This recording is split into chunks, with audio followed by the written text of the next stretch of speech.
thank you for having us here. I'm joined by Dr. Akash sir, who's the Additional Commissioner of Public Instructions of the Kalaburagi Division in Karnataka. Yeah, we are here to talk about collective action, systemic leadership. We'll get there, but let's start with a small story of change. Imagine a school, high school, in rural areas of Yadgir district in Kalaburagi. There's a school leader who's been working for 4 years, and an opportunity presents itself for the school to become a PM Shri school. However, it also poses a challenge. There's not enough space in the school where all the requirements that have to be met for it to become a PM Shri school. So what would the school leader do? Will he say, okay, there's not enough space, there's no point in applying? Or would he say, let's take it up as a challenge and try to find a solution? So then there's a shift that happens, and this school indeed becomes a PM Shri school. So what changed? So this school leader organized a massive parent-teachers meeting. He tried to mobilize the community and engage the community to ensure that the land adjacent to the school can be donated to the school. So all the community reaches out to this landowner, and the landowner is initially a bit hesitant to donate the land, but he's convinced by the case made by the community and the school leader.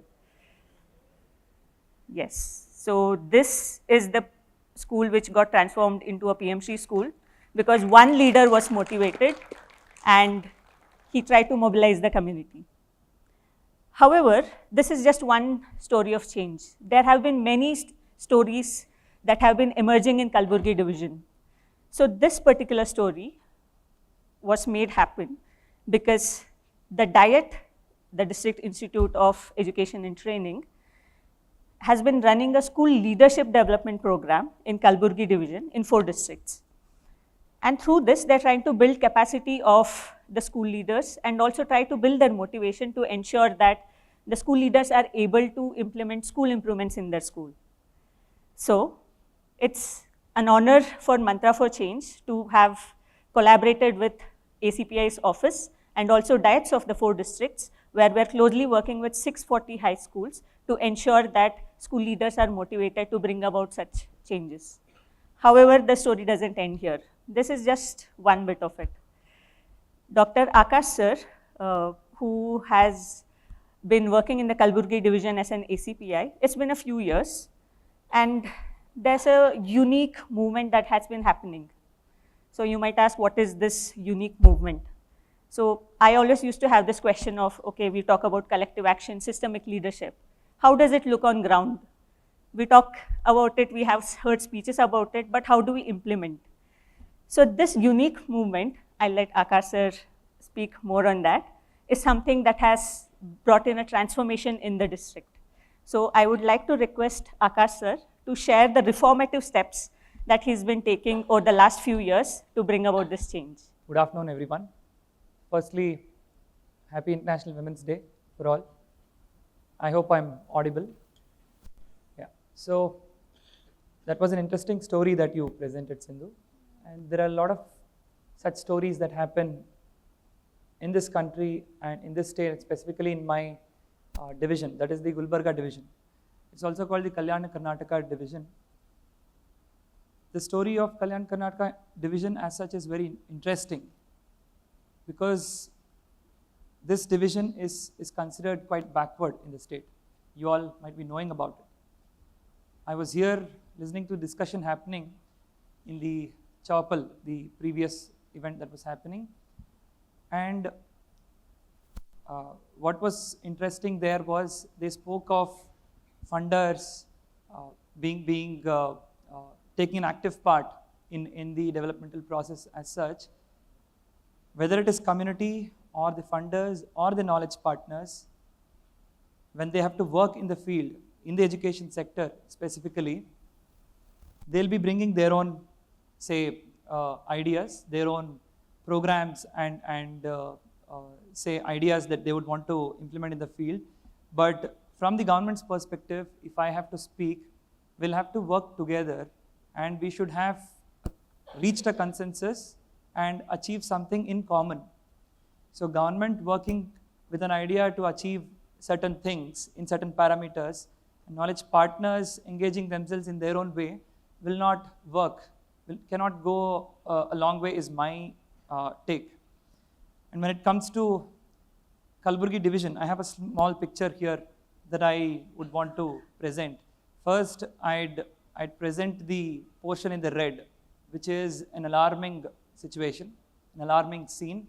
I would want to portray that one first. So starting from HR, which is here, it says 57,176. This is the total number of teachers sanctioned for all the government schools in my division. How many are vacant, lying vacant as on today? It is more than 20,000, which is 35%.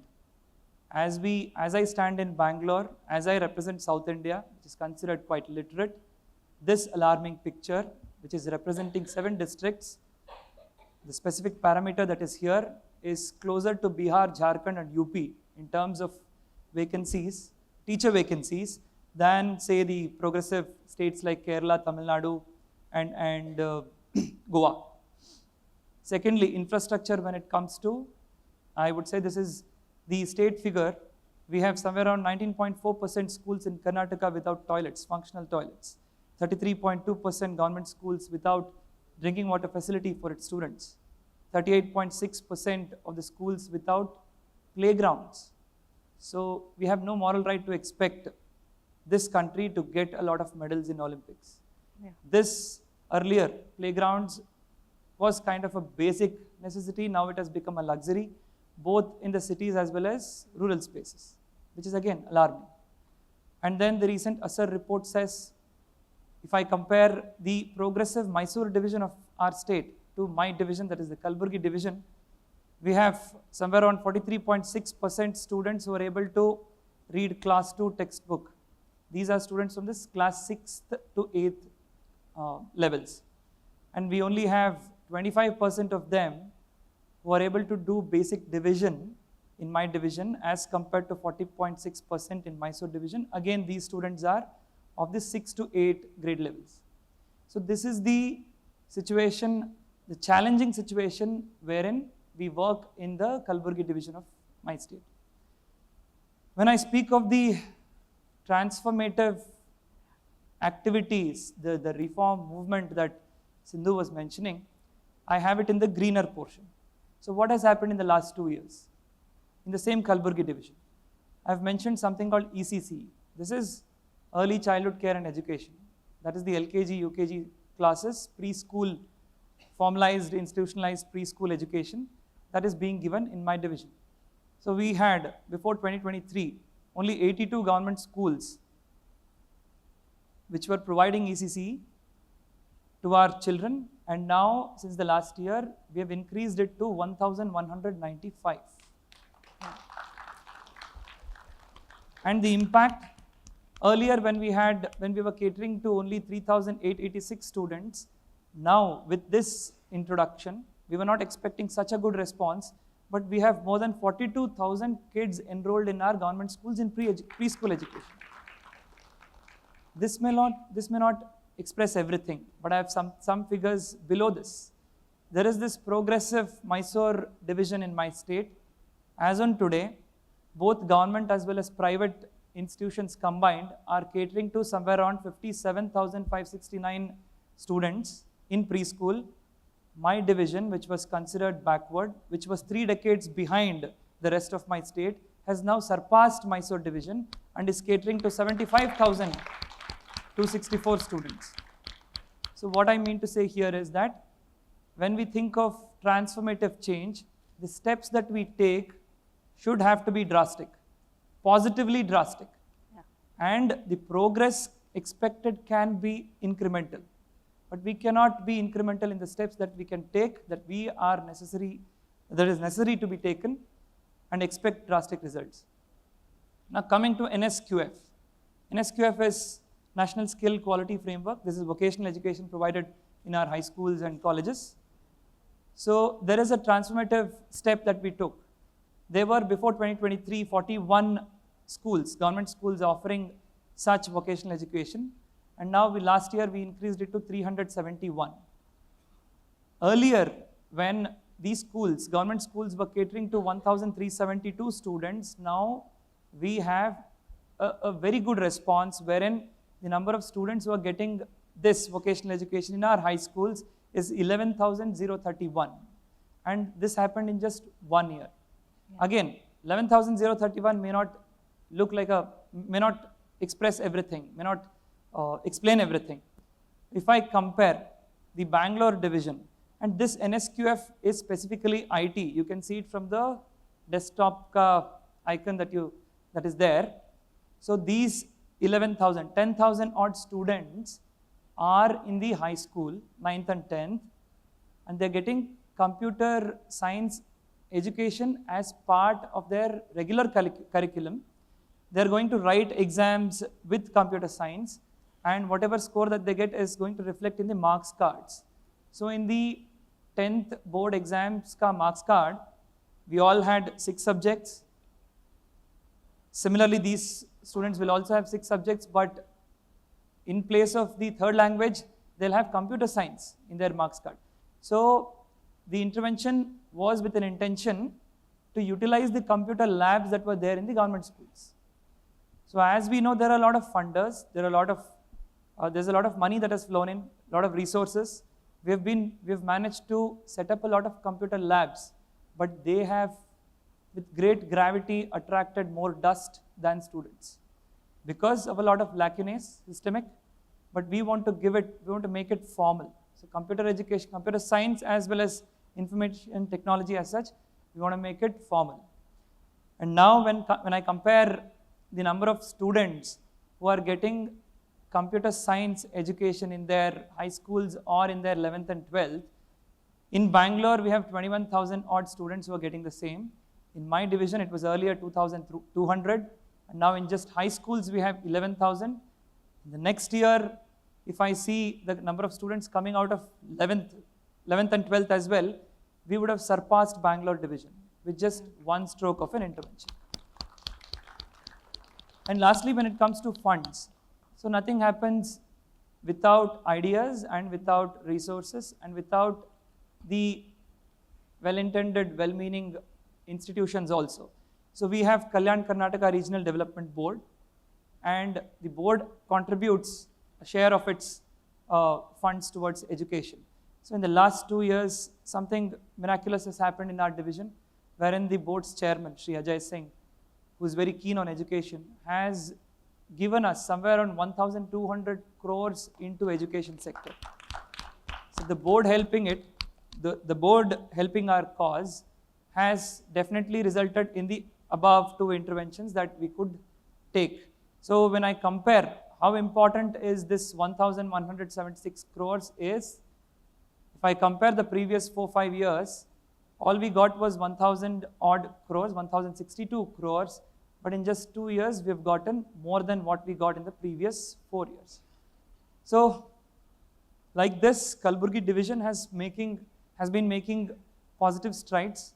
In the last 2 years, most of the knowledge partners here know me personally, because we have been doing knowledge partners conference and conclaves in my division. So 3 such conclaves have happened. More than 100 knowledge partners participated, and their participation was not just symbolism, was not just symbolic or tokenism. We have engaged them, roped them in positively and successfully in all these interventions that we have been making. For instance, for the ECC, Early Childhood Care and Education that we brought in, the Azim Premji Foundation has taken this responsibility of training all the guest teachers. By now, they have trained more than 1,500 guest teachers who are part of this. We have an institution, we have a foundation called India Literacy Project. They have been positively in touch with us and supporting us in the NSQF intervention that we've been making. Mantra4Change, of course, has been conducting a lot of training programs, leadership programs in our division. So N number of knowledge partners have come in. However, at the same time, when it comes to the scalability aspect as such, things have started kicking in our division. So knowledge partners have been active. but the funders need to be a little more, say, generous from now onwards, I would say. They can definitely have faith in the division. What they would be, in my opinion, lacking was information.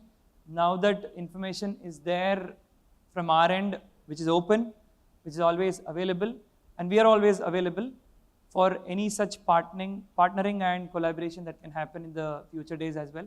So I thank the foundation for this opportunity as well, and I'm here to take out a lot of ideas. I'm an investor in terms of ideas as a government servant also. So I did get some ideas from the previous Chapel discussion. So I'm hoping that all the partners here, all the participants here do take good ideas from here and work to make the education sector better in the future days to come. Thank you. Yeah. Thanks a lot. So thank you very much, sir. Since the last few years, we can see a lot of bureaucratic shifts that has happened in the Kalaburagi Division.